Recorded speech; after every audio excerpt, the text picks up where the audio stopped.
Hardasan ay sazam, yenə gözümə dəymirsən. Səhərdən axşama qədər suya baxıram, gəlmirsən. Dalğalar pıçıldayır, adını deyir yavaşdan. Kölgən keçir sanki qaçırsan, yenə yanımdan.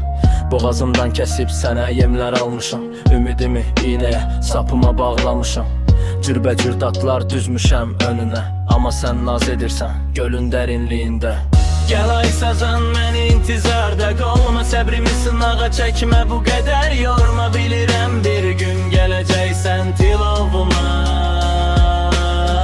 O gün bayram olacaq balıqçı ruhuma.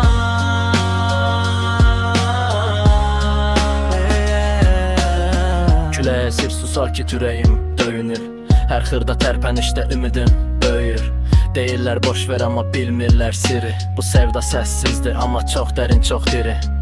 Yollar gəlmişəm səni görmək üçün. Günəş altında yanmışam bircə an üçün.